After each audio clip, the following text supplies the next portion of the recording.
Okay. They made Diva from Overwatch No, into a real don't thing, say that.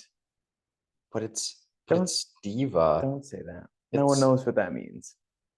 but it's Diva from Overwatch. No one knows what that means. Get into talking about Vancouver as well as the region of Ontario and British Columbia, Canada. Vancouver.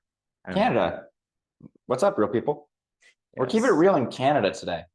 Canada grows grapes, very surprisingly. Um, Up north here, we're going to have a very cool continental climate. However, summers here actually can be warm. Um, on the contrary to this, on the other side of the coin, winters are very harsh with sub-zero temperatures, which is actually more of a benefit than it is a detriment because it is ideal for ice wine. We'll see a lot of ice wine production here in Canada. We're talking about Canadian wine law. A couple of terms we need to know. We have the Vintners Quality Alliance, or a VQA. It's actually used by both the provinces of Ontario and British Columbia. And these larger VQAs are actually broken down into smaller designated viticultural areas, or divas from Overwatch.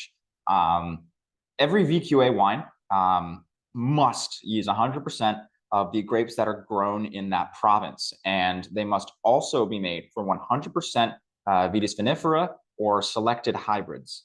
And then we'll move on to one of our two major regions that we're going to be looking at, Ontario, which is going to be towards the the more eastern side of the country near the Atlantic Ocean. We're going to be looking at three major appellations, just one that we're going to focus on today, but just know that there are three in total. We're going to be looking at the Niagara Peninsula, which is bordering Lake Ontario and has some moderating effects, including cooling and heating the surrounding lands.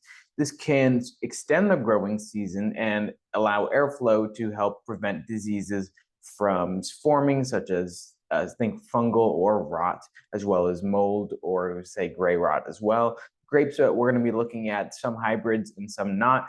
We're going to see Riesling have a lot of production here, producing an off-dry or dry style with nice fruity character. This is going to be contrasted with production of ice wine, which is luscious and full-bodied as well as sweet. Vidal is going to be not French, pardon me, European American hybrid, and it's going to have a lot of production in ice wine. And when compared to Riesling, is going to have less acidity and less aromatic complexity. We'll also see Chardonnay having some production here, made in an oak style, as well as dry Cabernet Franc and some Cabernet Sauvignon, as well as Merlot, with some Pinot Noir as well, having production in this area. Finally, this is it, the region of British Columbia. There are 5 actual DVAs in this broader region of British Columbia, but the biggest one we just know about is the Okanagan